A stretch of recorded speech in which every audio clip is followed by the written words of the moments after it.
My name is Summer. In this video, I want to talk about the difference between consciousness and conspiracy. This video has to do with, basically conspiracy theories, not anything in particular. I just want to talk about it in terms of how I see people becoming obsessed, in a sense, with like what I call questing. And this happens, I think, to all of us at some point, or maybe like a lot of different points. In certain senses, this could be a positive thing in many ways in comparison to something a lot darker than this. The idea of questing, though, is, from my perspective, is like a negative thing. It's like when you take on like a quest, essentially. When you take up a cause, like fighting for something in a way to kind of like avoid something you're not really looking at yourself. See, I noticed this with people, and I've noticed it for a long time, where it just kind of screams like red flag kind of like of something, like some behavior that just doesn't seem authentic. Because if you were truly in a state of resolution about like issues in the world, you would never take that flag and start questing the quest against, like, you know, whatever it is. It's like it kind of feeds something negative inside yourself. It's like some area inside of yourself that is injured, that's hurt. And so you take up this cause, so to speak, and you fight the fight, but you fight it out of injury within yourself. I've noticed this a lot of times with people who are fighting the good fight, so to speak, against the evildoers, whoever they happen to be. Sometimes the evildoers might even be yourself, the people who are watching this video. People would quest against you, but this is like a universal thing. It doesn't matter which perspective you're coming from. Like, all of humanity has that capacity to be questers, but it's coming out of a state of injury, and it's funded by the collective injury of everybody who's like applauding that quest. You get into situations of self-sacrifice, you get into situations of martyrdom and things like that, to like sacrifice yourself in order to like fight against the evildoers, against those who are trying to oppress us. And all of this is not a state of consciousness. All of this is not a state of higher consciousness. It's not a state of expanded consciousness, because consciousness is simple. Consciousness is waking up.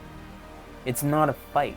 You simply recognize what the issue is, and then you deal with it. You own it, in a sense. You say, I recognize the humanity that's in there. I recognize why those people are doing that exactly, because I used to be them, or I can see some part of myself in them.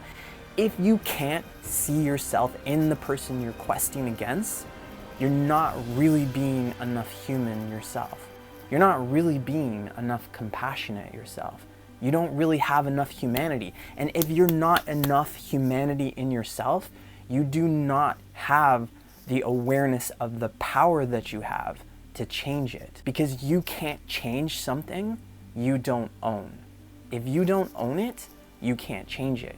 But if you're questing against something, generally speaking, that is an avoidance of having to change something within yourself. And I see this especially in the New Age community, the spiritual communities.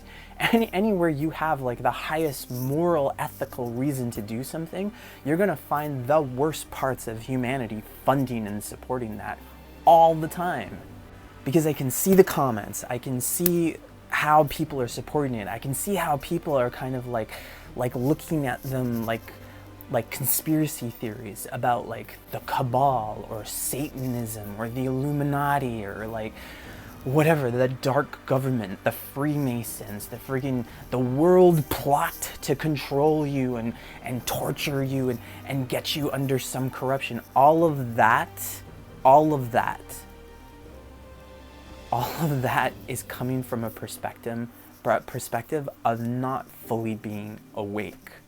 Do you understand that the process of waking up wakes up parts of you that knows how to handle those situations, and that the reason any human being or reptilian or other psychic being or something like that from another density or whatever it is, any of those beings would be involved in something that negative or that controlling is a place that already is far below the place you are coming from, that is frightened of them. The fact that you're frightened of them is a complete backwards understanding of your own level of consciousness. Your consciousness could instruct them, even with all their abilities, even with all their fancy powers and manipulation and the resources and the development and the polish and the sophistication. You being like an infant level of your level of consciousness transcends all of that all at once. That's the power of consciousness. And in a state of consciousness that expanded, you would never engage in that kind of like behavior. You would never participate in something like that. So if you can see some kind of being, some kind of soul or something that exists in those people, you instantly give yourself more power, because you have the power to understand that part of you inside them. You can understand how you can be that person doing that kind of thing. And you would feel compassion for them. You wouldn't feel fear about it. You wouldn't hate them, because that's only stating in your energy, in your behavior, in your defense against them that they are capable of controlling you, and they're not, because their level of consciousness is far beneath yours. It may be highly developed. It may be articulate. It might have all kinds of skills and abilities and things like that, but it is a devil unto itself before it even gets to be a devil to anyone else. It is the worst source of injury to be the person who injures, not the person who's being injured by the injurer. You have to injure yourself in order to injure other people. And the reverse is true. The greatest source of love, the greatest source of safety, the greatest source of rescue is always to be it yourself. This really is the source of negative entities' control over anyone else. It isn't even a state of control. They're just vibrating that kind of energy, that kind of experience onto themselves. And because you contain that within yourself, you magnetize to them and you can't break yourself away, because you still contain that within yourself. That's not control, because those people are lost in that. Even if they laugh at you and say, I have control over you, that's not at all what's going on. They don't really have control over themselves, because they're not as awake as you are. That is what infuriates them, because they believe so strongly in their own powerlessness that it's a given, it's second nature. They build everything about their psychology based on that principle of being separate from themselves. But guess what? Anyone who's watching this video, generally speaking, you do the exact same thing. You are exactly the thing you hate about them, exactly. You're just at a higher level of consciousness than they are. So in a sense, you could say, you're the bigger tyrant. You're bigger a tyrant than any of the people that you're fighting or questing against.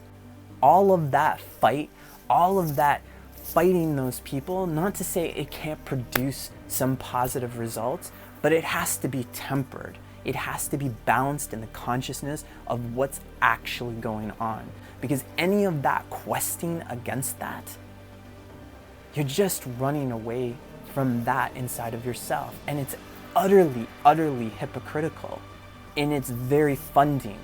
The whole fight against someone else, it's a complete denial of the exact same thing that you have wrong about yourself. No, the only reason you're fighting is because of an unhealed injury within yourself. If you can't love them, you can't change anything. You can only change someone if you love them. You can't do anything without that. Every power in the universe that is deemed or defined as negative is funded by the functionality of love. Fear is just love's dysfunctionality. It isn't even anything onto itself. It's all love. It all is love. Everything is love. The worst addict is in love with it. It's all love. Do you know what I mean? Like, everything is just love out of its natural alignment, even to its own destruction. It's still the love that is being destroyed, because everything is love. So the whole idea of like conspiracies being able to control you, being able, like, we have to fight this and they're not going to tell me what to do, whatever, it's like, relax. Just, that is not what they're doing. That is not, the government is not trying to control you. The government is populated by human beings at a certain level of awareness, a certain level of woken upness. Everybody is at their own pace, their own level. It's not nefarious. There is no control agenda, so to speak. They're only doing the exact same thing any of us try to do in our life. When you're trying to fight them, you're trying to control the situation. It's not like any different than what they're doing. It's just your side of it. It's just two people with the same issue having a oneness situation of conflict with each other. And it's never going to be a resolution. It will fight until someone is left standing. And that is not a resolution of anything. That is just utterly self-destructive. It's like there needs to be an awareness brought to it. Because that's the thing that is empowering that fear. And that fear is running wild like some uncontrolled virus. In a sense, we all need to lock ourselves down because of that fear virus inside of ourselves, because that's what's empowering everything that is destroying all of us. My name is Summer. If you like these videos, please share, subscribe, comment down below. You can give me your hate if you want to, because most of what I do with that is like input it and understand why people don't understand what it is I'm saying, and I can better improve myself to like try to communicate how I see these things from my perspective. But once again, waking up expands your ability to understand things. It gives you more control over everything, but not in a controlling way. When you go into fear, your consciousness shrinks, and then your desire for control expands negatively. That's the only thing you're really fighting. But the only way that you can understand how to control that is to control yourself. Have a great day, guys.